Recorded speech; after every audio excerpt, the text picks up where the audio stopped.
When Michael met Ada, he was very fascinated by her independence. Ada had a good job, she drove her own car, she paid her own bills, she was confident and ambitious. At first, Michael loved this, but as their relationship became serious, he made one thing clear. Ada, I don't believe in traditional marriage system. Oh. Ada looked confused. What do you mean? I believe everything should be 50-50. Ada laughed. Okay, like what?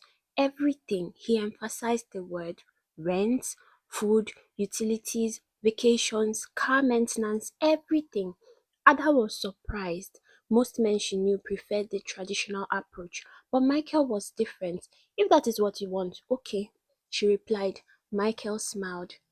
He thought he had found the perfect modern woman. 6 months later, they got married.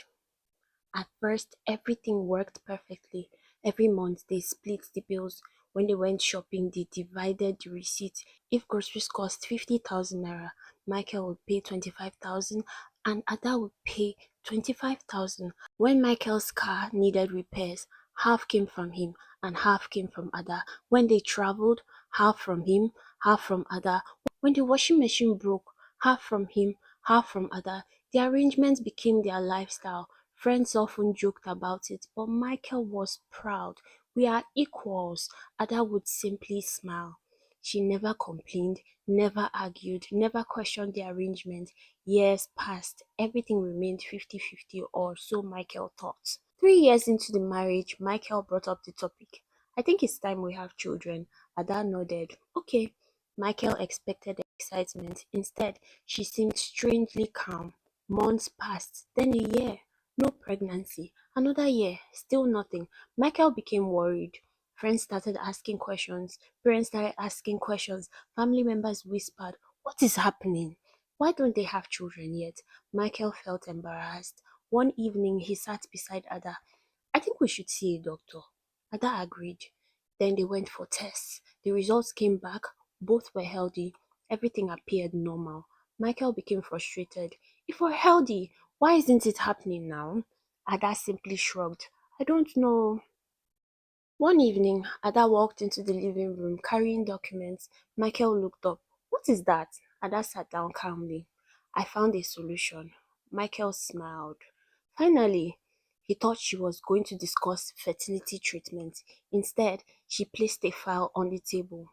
What is this? A surrogate agency, she said. Michael froze. A what? A surrogate. Michael blinked.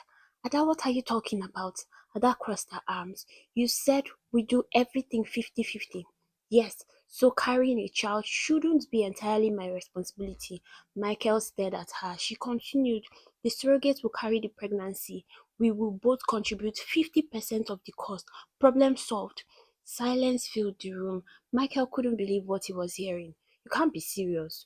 Oh, I'm very serious, Ada said. Michael stood up angrily. This is completely different. Ada raised an eyebrow. How? A child is not a bill. Exactly. So why should only one person pay the sacrifice? Michael was speechless. Ada continued. For years we split everything, every bill, every responsibility, every expense. So why is pregnancy suddenly 100% my job? Michael couldn't answer, but he wasn't ready to agree. No, a surrogate is not happening. Weeks later, the argument became worse. Then one night, Michael said something shocking. If you don't want to carry a child, he paused, then maybe I should marry a second wife.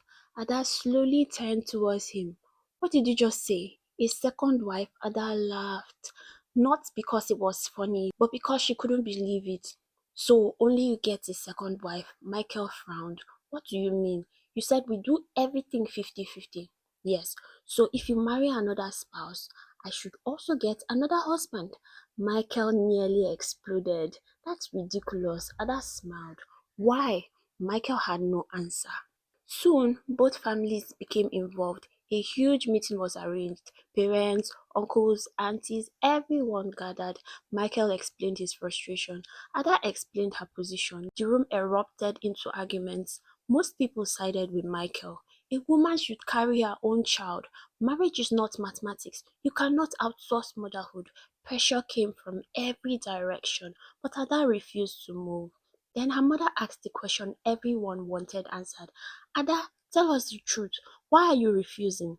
The room then became silent. Everyone waited. Ada looked around slowly, then she spoke. I was never trying to get pregnant. Gasps filled the room. Michael's face turned white. What? Ada took a deep breath. I've been using birth control. The room exploded. What? For years, Michael couldn't speak. His hands were shaking. You mean? Ada nodded. Yes, I never stopped. Michael felt betrayed. Why would you do that? Ada finally revealed the truth. Because I wanted to see if you truly believe in equality. The room fell silent. For years, I paid half. For years, I sacrificed. For years, I shared everything. But the moment pregnancy entered the conversation, she looked directly at Michael. Suddenly, equality disappeared. Nobody spoke. You wanted equality when it benefited you, but tradition when it benefited you. Michael looked away. The accusation hit hard. The family meeting turned into a courtroom. Some supported Ada, some supported Michael. One uncle stood up and said, the wife is wrong because she lied. Another aunt replied, the husband is wrong because he only wants equality when it saves money. Arguments continued for hours. Nobody could agree who was right, who was wrong. Did Michael create this problem, or did Ada go too far? Was equality supposed to apply to everything, or are some things naturally different? To today, Michael and Ada are still arguing. The surrogate issue remains unsolved. The second wife's issue remains unsolved as well. The families remain divided. And now the question is yours. Was Ada right to challenge the 50-50 agreement, or was she wrong for secretly using birth control for years? Did Michael expose a double standard, or did Ada expose one? Who do you think is right? The husband, the wife, or neither of them? Tell us your thoughts in the comments because this story has divided everyone who has heard it.